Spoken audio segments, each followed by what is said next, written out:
The Asian Financial Forum 2012 has some prominent speakers, and among them Joseph Stiglitz. He's the professor of economics and finance at Columbia University in the United States, and he joins us now from New York. Professor Stiglitz, your work is all about the economics of information, but when you look at the economics and information regarding the US economy, the Eurozone, none of that looks good, does it? So is it a case, really, of the theory overtaken by the facts? Yes, and you see it playing out, for instance, right now in the fact that there's so much uncertainty about the financial status of the banks in Europe, the banks in America, the extent to which they are intertwined. We saw that problem back in 2008 where the interlinking of the banks virtually brought down the whole financial system and the economies of the West. There was a hope that in the aftermath of that we would increase transparency, not get perfect information, but at least improve the information so we could see more clearly what was going on. Unfortunately, the banks resisted, and we're very much in the state that we were before, a little bit better, but not a great deal of uncertainty about exactly how fragile our financial system is. So bearing in mind what you say, how would you advise analysts, and indeed, what are we looking forward to? Well, I think we can look forward to a lot of turbulence. Unfortunately, the austerity that is being undertaken in the United States and in Europe, partly in response to the, I think to some extent, unnecessary anxieties about the debt, particularly in the United States, is going to mean that the economies are going to be weaker, and because the economies are weaker, tax revenues will be lower. There's going to be a lot of disappointment about the improvement in the fiscal stances of the countries, and when those numbers come in, markets are going to be disappointed and there'll be still more turmoil. So as a critic of free market forces, would you have sympathy for the Occupy Wall Street movement? Well, I do have a lot of sympathy for them. Protest movements like that are not are a reflection of frustration.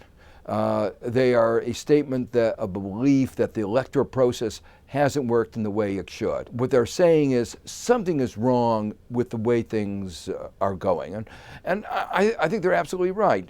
Market economies are supposed to provide jobs for those who work hard, study hard.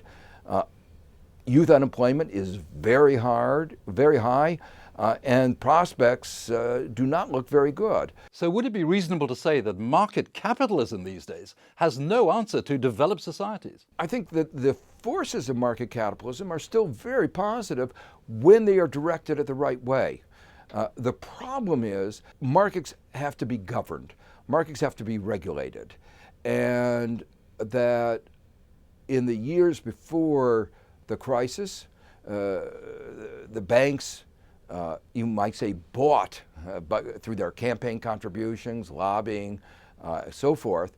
Deregulation, the wealthy bought a system of taxes that most Americans think is unjustified, unfair, where speculators are taxed at much lower rates than people who work for a living. Doesn't make any sense. And that is what people are bridling over. If you could get really markets to work in the way that they're supposed to work, yes, then capitalism can actually deliver. But in the recent years, capitalism, the market economy, has not been delivering for most Americans.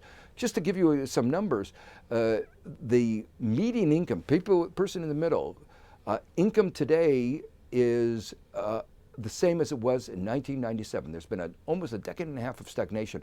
But if you look at a full-time male worker, his income is comparable to what it was in 1978. Well, it's a very different system in China. How would you actually rate China 3 decades after the opening up? Would it be thumbs up for China? Oh, very much so. I mean, just looking at the numbers, you have to say that China has not only managed to grow at an extraordinary rate, close to 10% over 30 years, but that there has been at least some of the benefit has gone to those at the bottom. Hundreds of millions have moved out of poverty. At the same time, one has to recognize that there's been growing inequality. The benefits of that growth have not been shared by all citizens in the same way. And that's going to be one of the real challenges to China as it moves more into you might say, a market economy, that market economies often are highly inegalitarian. Professor Stiglitz, would you see the relationship between China and the United States really being fundamental for trade into the future? That's right. And I think one of the challenges for the United States, and to some extent for China, is to come to grips with the new global economic balance of power. In the years after the fall of the Berlin Wall, there was only one dominant economy, and that was the United States. Now, within a short span of time, China is already the second largest economy, and the projections are well within a decade, it will probably be equal in size to the United States. Per capita income will still be much lower. It still will be what they call a moderately prosperous economy. It's still a long way to go to have per capita income the same. But what that means is that the United States will not be in the kind of position that it was for a long time to dictate the international rules of the game.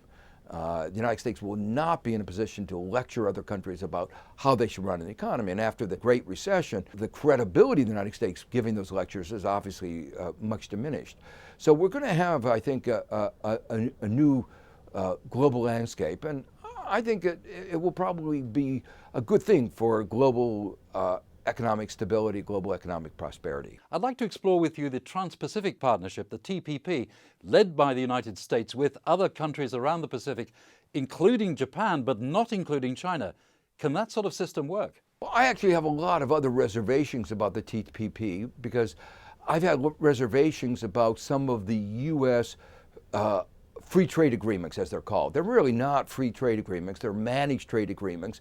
And they're managed trade agreements for special interest in the United States. But the other question that you raise is obvious, that over the long run, the framework that we ought to be going forward on is a multilateral trade framework.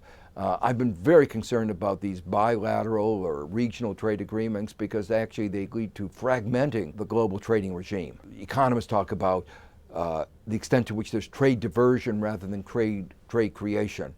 So I would be much happier if we engaged in efforts to expand the multilateral framework rather than having one group versus another group within this global community. Well, Hong Kong really is considered to be a multilateral player.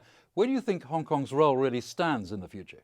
Well, as you know, Hong Kong has long been the gateway to China. It's been an important interface between the mainland and the United States. It's been a financial center. I think it will continue to play that role, but obviously in a more complicated way as, for instance, other financial centers develop in China, as other gateways open up. But I think it will continue to be a place where you might say the East and the West get together and come to a better understanding of each other. Asia driving sustainable growth. That's the theme of the Asian Financial Forum 2012, which you're attending. Is that growth sustainable? I think it is sustainable. In a way, what's happened is that Asia has succeeded in creating a strong domestic economy. And there we must leave it. Professor Stiglitz, thanks very much for joining us from New York, and we look forward to seeing you at the Asian Financial Forum 2012.